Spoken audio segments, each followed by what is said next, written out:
Hello everyone, welcome back to the LEGO Fit YouTube channel. Today we are doing a comparison of set number 75345, the 501st Clone Trooper Battle Pack, with 119 pieces coming out in 2023, versus set number 75359, 332nd Ahsoka's Clone Trooper Battle Pack with 108 pieces, also coming out in 2023. This is how the grading system is worked. We have minifigures, playability, value, and opinion.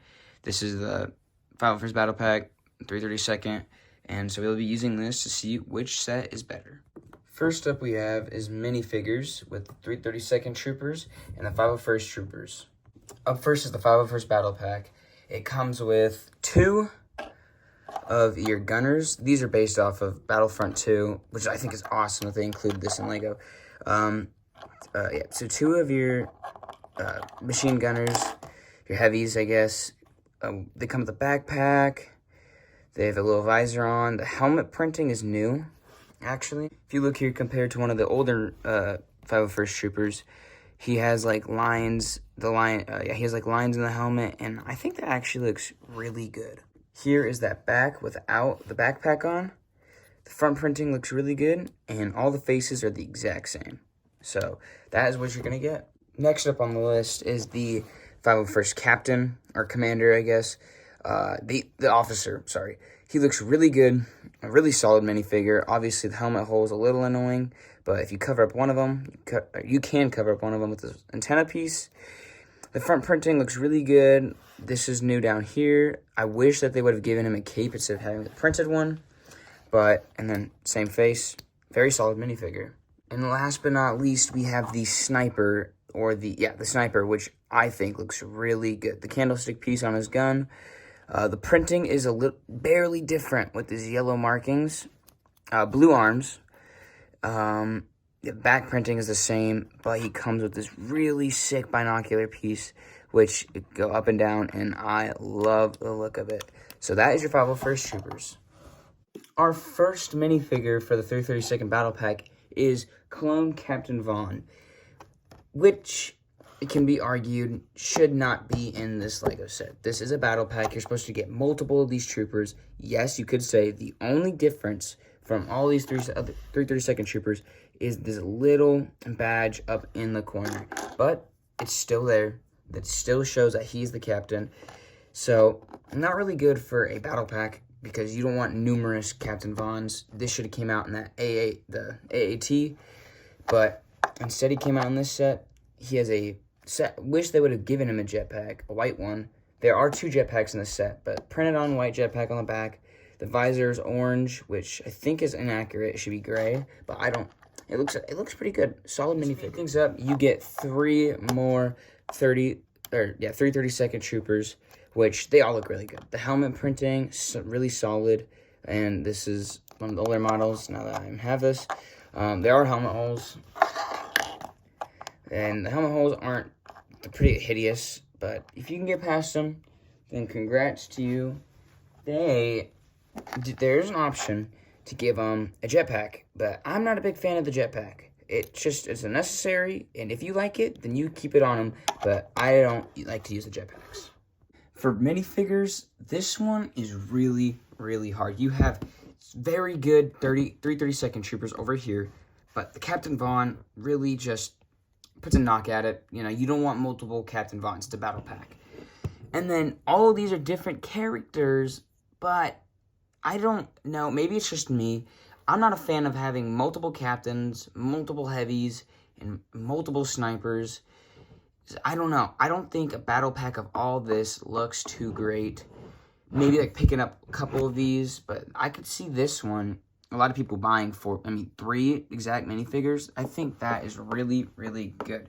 So, with a very slight edge, even though they have a captain, I'm giving 2 points to the 332nd Troopers and 1 point to the 501st Battle Pack. Up next is playability. The 332nd Troopers are up first with this amazing looking Swamp Speeder. It looks so good. Honestly, I could go on for days about how good LEGO did. Like, they got this down perfectly. And, I mean, you even get, like, this little gun over here. But, yeah, let's go into further detail.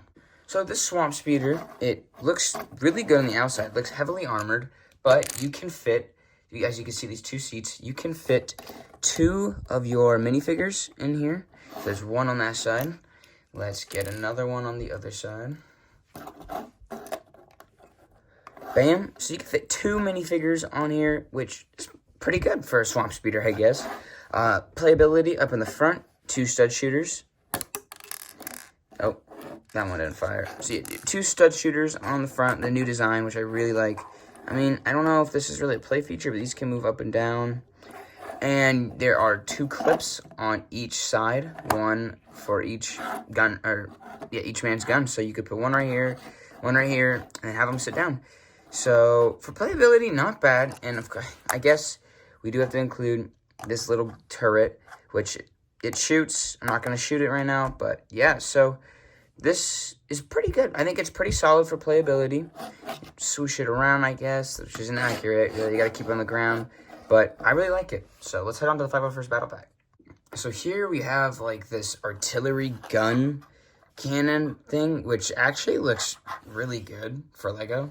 Like for a battle pack, this is a really solid build. It can move up and barely up and down, so shoot at the enemies in front of you, or you could shoot up. Nothing from side to side. I guess you gotta manually turn it from side to side. Each one of these legs has its own posability, so from left to right, up and down with like the knees, I guess, and it sits on this like clear stud, or sometimes it does if you have it at the right angle. And yeah, this looks really good. You can shoot this stud, that thing shoots off. Everyone's seen it. And then there's one little, I guess, chair. There's no control panel, which is kind of a bummer, but I don't know, maybe it would look weird and like out in the open. But you can get your guy, seat him, and just by using friction, set him down, and he is ready to shoot. Well, once again, in the playability category, it comes down to, like, just the smallest, I don't know. I love that you can fit 2 guys on here, the stud shooters, drive it around. It looks really good, but look, the lookability, the design isn't really playability. This one, once again, also looks really good. It has just as much the same playability. I mean, the stud shooters being substituted with a spring-loaded shooter. And I don't know. I just love moving this up and down and being able to shoot my cannon at the enemies. This one doesn't, I don't know. It's really, really tough. And I think that it's going to be a draw. I think both of them are just really good, and you can't go wrong with either. Up next is the value. And honestly, both of these sets are not in retirement as of the recording this video. Both of them are still on shelves. I mean, for retail price, they're the exact same, $20. 4 minifigures. This one's arguably better by just a smidge. The playability is really good on both.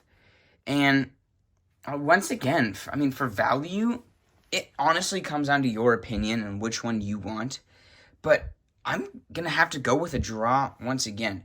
They basically have the exact same elements, exact same minifigures, and just, for value, you're getting your money's worth here, I believe. So, for value, we're going to have another draw. It's tough doing one of these videos because, these sets are just so similar, and they're both, so, yeah. 332nd is in the lead, 6-5. Can the 501st Battle Pack win in the opinion category? So, for opinion, I think that this set looks really good.